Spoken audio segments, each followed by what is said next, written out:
രോഗങ്ങളും മാലിന്യങ്ങളുമില്ലാത്ത ശുചിത്വ നഗരം എന്ന ലക്ഷ്യവുമായി ചെർപ്പുളശ്ശേരി നഗരസഭ നഗരത്തിലും പരിസര പ്രദേശങ്ങളിലുമായി ആഴ്ചയിൽ ഒരു ദിവസം പ്രത്യേക ശുചീകരണ പ്രവർത്തനങ്ങൾ നടത്തി പൊതുജനാരോഗ്യം സംരക്ഷിക്കാനുള്ള പദ്ധതിക്കാണ് നഗരസഭ തുടക്കമിട്ടത്. നഗരസഭയിലെ ഹരിതകർമ്മ സേനാംഗങ്ങൾ, ശുചീകരണ തൊഴിലാളികൾ എന്നിവരുടെ നേതൃത്വത്തിലാണ് ശുചീകരണ പ്രവർത്തികൾ നടക്കുന്നത്. ആഴ്ചയിൽ ഒരു ദിവസം കാട് വെട്ടിത്തളിച്ചും ശുചീകരണ പ്രവർത്തനങ്ങൾ നടത്തിയും ചെർപ്പുളശ്ശേരിയെ മാലിന്യ വിമുക്ത നഗരമാക്കി മാറ്റുക എന്ന ലക്ഷ്യത്തോടെ ചെർപ്പുളശ്ശേരി നഗരസഭ പ്രത്യേക ശുചീകരണ പദ്ധതിക്ക് തുടക്കം കുറിച്ചു. പദ്ധതിയുടെ ഭാഗമായി നഗരത്തിലും പരിസര പ്രദേശങ്ങളിലുമുള്ള മാലിന്യങ്ങൾ നീക്കം ചെയ്യുന്നതിനൊപ്പം റോഡിന്റെ ഇരുവശങ്ങളിലുമുള്ള കാടുകളും കുറ്റിച്ചെടികളും വെട്ടി വൃത്തിയാക്കും. കൂടാതെ രോഗങ്ങൾ പരത്തുന്ന കൊതുകുകളുടെ ഉറവിടങ്ങൾ കണ്ടെത്തി നിർമ്മാർജ്ജനം ചെയ്യുന്നതിനും പ്രത്യേക ശ്രദ്ധ നൽകും. ആഴ്ചയിൽ ഒരു ദിവസം നടത്തുന്ന ശുചീകരണ പ്രവർത്തനങ്ങളിൽ പൊതുജനങ്ങളും സജീവമായി പങ്കാളികളാകണമെന്ന് നഗരസഭാ വൈസ് ചെയർമാൻ സി ജയകൃഷ്ണൻ അഭ്യർത്ഥിച്ചു. ഇപ്പോൾ നടക്കുന്ന പ്രവൃത്തി ഒരു പ്രത്യേക ക്യാമ്പയിനാണ്.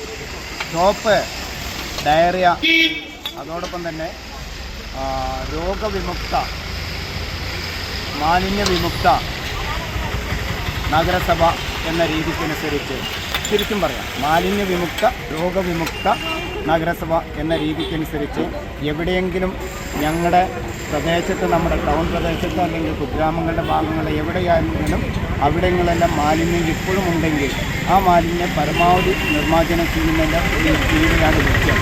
എന്തുകൊണ്ടാണ് ഇപ്പോൾ നമ്മൾ പറഞ്ഞത് മഴക്കാലപൂർവ്വ ശുചീകരണം കഴിഞ്ഞു, മഴക്കാലം തുടങ്ങിയപ്പോഴും പനിയും മറ്റ് രോഗങ്ങളും, ഡെങ്കിപ്പനി, എലിപ്പനി, ശിഖില്ല അടക്കം, ശിഖില്ലെന്ന് ഇവിടെ നിന്ന് റിപ്പോർട്ട് ചെയ്തിട്ടില്ല, അത് വേറെ കാര്യം, സംസ്ഥാനത്ത് പടരുക. അപ്പോൾ അതിൻ്റെ അടിസ്ഥാനത്തിൽ ഇനി നമ്മുടെ ചെർപ്പുളശ്ശേരി ടൗണിലെ ഈ ഭാഗങ്ങളിൽ ചിലപ്പോൾ EMS റോഡിൻ്റെ പടി മറ്റ് പല ഭാഗങ്ങളിലും നമ്മുടെ കാട് കെട്ടിയിട്ടുണ്ട്. എന്ന് മാത്രമല്ല, അന്ന് കുട്ടി നോക്കിയാൽ ഈ ബീവറേജിൻ്റെ ഇവിടെ ജനങ്ങളിൽ ഒരു അവബോധം ഉണ്ടാക്കണം, വല്ലാത്ത ആവശ്യമാണ്. ഇവിടെ കഴിക്കുക, കുപ്പി വലിച്ചെറിയുക, ഇതെന്തൊരു കഷ്ടമാണത്.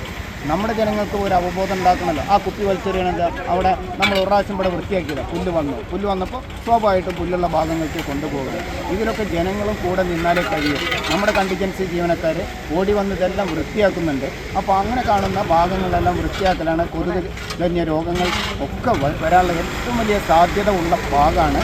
അപ്പോൾ അതുകൊണ്ടാണ് വൃത്തിയുള്ള ചെർപ്പുളശ്ശേരി ടൗണ് എന്ന് പറഞ്ഞുകൊണ്ട് ഇടയ്ക്കിടയ്ക്ക് ഒരു മാസത്തിൽ ഒരാഴ്ച ഒരു ക്യാമ്പയിൻ എന്നതിൻ്റെ ഭാഗമായിട്ടാണ് ഇപ്പോൾ ഈ ക്യാമ്പയിൻ നടത്തുന്നത്. നഗരസഭയിലെ ശുചീകരണ തൊഴിലാളികൾ, ഹരിതകർമ്മ സേനാംഗങ്ങൾ, നഗരസഭാംഗങ്ങൾ എന്നിവരുടെ നേതൃത്വത്തിലാണ് നഗരത്തിലെ വിവിധ ഭാഗങ്ങളിൽ ശുചീകരണ പ്രവർത്തനങ്ങൾ പുരോഗമിക്കുന്നത്. നഗരത്തെ ശുചിത്വമുള്ളതും ആരോഗ്യ സൗഹൃദവുമായ ഇടമാക്കി മാറ്റുന്നതിനുള്ള തുടർ പ്രവർത്തനങ്ങൾ വരും ദിവസങ്ങളിലും ശക്തമായി തുടരാനാണ് നഗരസഭയുടെ തീരുമാനം. The pleasure of personal banking. Mannarkkad rural service സഹകരണ ബാങ്ക്.